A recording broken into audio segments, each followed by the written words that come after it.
Good morning my dear friends. कैसे हैं सभी? आई होप सभी अच्छे हैं। हम हिस्ट्री की क्लासेस कर रहे हैं, क्लास 6 की। और हमारे जो है 10 चैप्टर का फर्स्ट पार्ट हम कर चुके थे। हमने इसको 2 भागों में डिवाइड किया था क्योंकि चैप्टर थोड़ा लेंदी था, इसलिए। तो एक पार्ट हम इसका कर चुके, सेकंड पार्ट है। और जो भी मेरे चैनल पर नए हैं प्लीज़ लाइक करें, शेयर करें, मेरे चैनल को सब्सक्राइब करें। मेरा चैनल का नाम क्या है? जीवा ऑनलाइन कोचिंग क्लासेस को सब्सक्राइब करें। देखिए, जो हम ये क्लासेस कर रहे हैं किस लिए कर रहे हैं, किस किस में आपको इसका फ़ायदा होगा कि हिस्ट्री की क्लासेस किस लिए। तो देखिए, सबसे पहले तो एस्टैट में जो आप टीजीटी का भी देंगे 6 to 8 देंगे तो भी ये काम आएगा, बेनिफिट है बिल्कुल इसका। टीजीटी एस्टैट में पीजीटी हिस्ट्री का जो देंगे तो उनके लिए तो हिस्ट्री ज़रूरी है क्योंकि 60 नंबर का उनका सिलेबस आता है हिस्ट्री का। तो पीजीटी के लिए भी जो है हमें हिस्ट्री पढ़नी पड़ेगी। सेकेंडली, कोई भी कंपटीशन का एग्ज़ाम होगा तो भी हमें ये सारी चीज़ें पढ़नी पड़ेगी। तो देखिए, आप नोट्स तैयार करना स्टार्ट कर दीजिए अगर आपने नहीं की है, और वीडियो को पूरा देखें। अगर पसंद आए तो लाइक कर जाएं।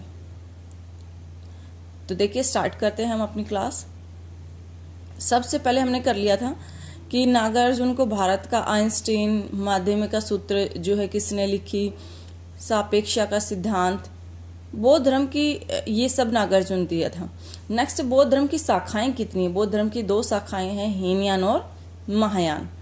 इस समय बौद्ध धर्म की एक नई शाखा का विकास हुआ, महायान का विकास हुआ। देखिए, वैसे मैं चैप्टर के अकॉर्डिंग जो एक नई शाखा का विकास हुआ था वो तो महायान थी, लेकिन इस टाइप का क्वेश्चन नहीं, ऐसे आया था बौद्ध धर्म की शाखाएं कितनी? 2 शाखाएं, हीनयान और महायान। बुद्ध की उपस्थिति मूर्तियों में कुछ संकेतों के माध्यम से दिखाई गई है। क्वेश्चन कैसे बनता है कि मूर्तियों में या बुद्ध की उपस्थिति कैसे दिखाई गई है? तो मूर्तियों में कुछ संकेतों के माध्यम से दिखाई गई है। और निर्वाण प्राप्ति को किस में दिखाया गया है? पीपल के पेड़ की मूर्ति द्वारा दर्शाया गया है। अधिकांश मूर्तियां मथुरा और तक्षशिला में है। सबसे ज्यादा मूर्तियां कहाँ पर है? मथुरा में और कुछ तक्षशिला में। बौद्ध स्तव क्या होते हैं? देखिए, ये बौद्ध धर्म के हैं और इनकी जो विचार थे वो चेंज हो गए थे। चेंज कैसे हो गए थे? पहले तो ये मानते थे कि भाई सिर्फ दूसरों हमें क्या करना चाहिए, हमें ज्ञान प्राप्त करने के लिए गृह त्याग कर देना चाहिए। लेकिन फिर इनका जो है परिवर्तन हो गया था, इनके विचारों का परिवर्तन हो गया था कि हमें जगह जगह पर घूमकर जो है लोगों को जागरूक करना चाहिए, यानी उनको ज्ञान देना चाहिए। तो इस तरह से ये कहाँ पर थे? इनको आस्था को लेकर परिवर्तन आया था, ये याद रखना, आस्था को लेकर परिवर्तन। मध्य एशिया, चीन, कोरिया, जापान में फैला। तो ये भी याद रखना कहाँ पर फैला। नेक्स्ट, बौद्ध धर्म का प्रचार कहाँ पर हुआ? पश्चिमी तथा दक्षिण भारत में। और बौद्ध धर्म दक्षिण पूर्व में कहाँ पर फैला? श्रीलंका, म्यांमार, थाईलैंड तथा इंडोनेशिया में। थेरवाद कौन थे? तो बौद्ध धर्म का आरंभिक रूप। और ये कहाँ पर फैला था? जो ऊपर आपको दिया हुआ है, श्रीलंका, म्यांमार, थाईलैंड तथा इंडोनेशिया में फैला। तीर्थयात्री कौन थे? तीर्थयात्री आपको भी पता है, तीर्थयात्री वे स्त्री पुरुष होते थे जो प्रार्थना के लिए पवित्र स्थानों की यात्रा करते हैं। अब भी वही बात होती है, तीर्थयात्री क्या होता है? जो प्रार्थना करने के लिए पवित्र स्थानों की यात्रा करते हैं। अब ये 3 दिए हुए, ये चीनी यात्री है। आपको दे दिया कि इन चारों में से जो चीनी यात्री नहीं है उसको छाटिए। तो 3 देखिए, फासियन ये 1600 साल पहले आया था भारत। और ये सारे ना तीनों के तीनों बौद्ध तीर्थयात्री थे, यानी जो बौद्ध के जो विहार थे, जो स्मारक वगैरह थे, उनको देखने के लिए आए थे भारत में। तो ये बौद्ध तीर्थयात्री थे। स्वयं तसांग ये 1400 साल पहले आए थे। इत्सिंग ये भी 50 साल बाद आया था। तो ये तीनों याद रखना, तीनों के नाम जो है, ये तीन चीनी यात्री और ये जो है बौद्ध तीर्थ यात्री थे। बौद्ध विद्या केंद्र कहाँ पर था? नालंदा। और नालंदा कहाँ है? बिहार में। भक्ति क्या होती? भक्ति होती किसी देवती, जो देवी या देवता के प्रति श्रद्धा को ही क्या कहा जाता है? भक्ति कहा जाता है। यानी सच्चे मन से ईश्वर की उपासना करना। पूजा पाठ का जो है इन्होंने खंडन किया है, मूर्ति पूजा का खंडन किया है इन्होंने। इनका मानना है कि भगवान जो है हर जगह विद्यमान है, तो हमें भगवान की जो है सच्चे दिल से पूजा करनी चाहिए, ना कि मूर्ति पूजा हमें करनी चाहिए। भक्ति मार्ग की चर्चा कहाँ पर की गई है? हिंदुओं का एक पवित्र ग्रंथ है भगवत गीता।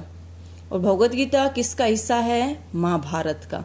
भगवत गीता में आपने पढ़ा भी होगा कि जो कृष्ण ने जो है अर्जुन को उपदेश दिया था, भगवत गीता में जो है गीता का उपदेश दिया था, तो वो भगवत गीता में आता है। भगवत गीता किसका पार्ट है?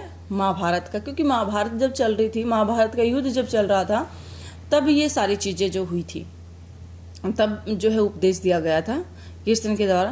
तो देखिए, भक्ति मार्ग अपनाने वाले लोग, भक्ति यानी जिन्होंने इस मार्ग को अपना लिया, वे जो लोग हैं बाह्य आडंबर के साथ साथ पूजा पाठ के बजाय ईश्वर के प्रति लगन और व्यक्तिगत पूजा पर जोर देते हैं। यानी भगवान को मानना, ना कि मंदिरों में घूमना, इधर उधर जो है मूर्ति पूजा करना, इस तरह से।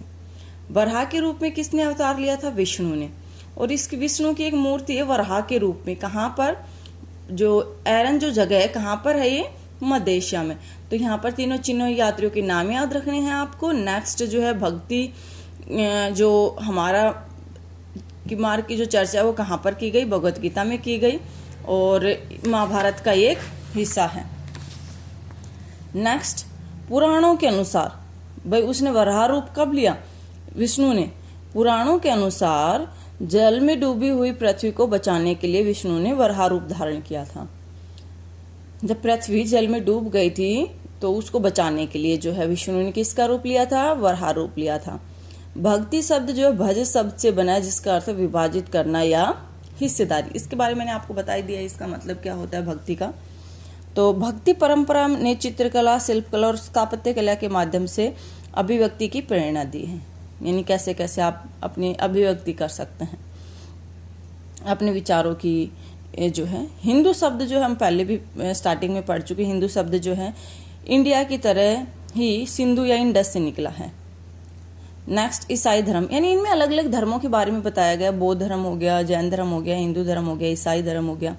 ईसाई धर्म का जन्म बेथलेहम में हुआ था, ईसा मसीह। और 2000 साल पहले पश्चिमी एशिया में ईसाई धर्म का उदय हुआ। ठीक है। क्वेश्चन इंपॉर्टेंट, ईसाई धर्म का पवित्र ग्रंथ बाइबल। जैसे हमारा कौन सा है? हमारे रामायण है। और इस्लाम धर्म की कौन सी है? कुरान। ईसा मसीह के उपदेश पश्चिमी एशिया, अफ्रीका तथा यूरोप में। केरल में ईसाइयों को क्या कहा जाता था? सीरियाई ईसाई कहा जाता था। क्योंकि देखिए पश्चिमी एशिया से आए थे और इनकी जो सबसे पुराने माने जाते हैं, इसलिए इनको जो है सीरियाई ईसाई कहा जाता था। आई होप आपको क्लास पसंद आई होगी। क्लास पसंद आई तो आपको क्या करना है? मेक श्योर आप लाइक करके जाएं। मेरे चैनल को जो नए देख रहे हैं वो प्लीज़ सब्सक्राइब भी करें मेरे चैनल को, और कमेंट्स भी करके बताइए कैसे लगी आपको क्लास। और दूसरा सब्जेक्ट हम क्या स्टार्ट करें? अभी हमारे 10 चैप्टर कंप्लीट हो चुके हैं। 11 और 12 2 चैप्टर और बचे हैं 6th क्लास के एनसीईआरटी के। उसके बाद बताइए 7th की हिस्ट्री करनी है या 6th क्लास की ज्योग्राफी करनी है, आप सजेस्ट कीजिए। पहले हम 2 चैप्टर और वो कंप्लीट कर लेते हैं, उसके बाद जो हम नेक्स्ट बुक स्टार्ट करेंगे। आई होप यहाँ तक आपको समझ में आया होगा। मिलते हैं नेक्स्ट क्लास में। Thank you, have a nice day.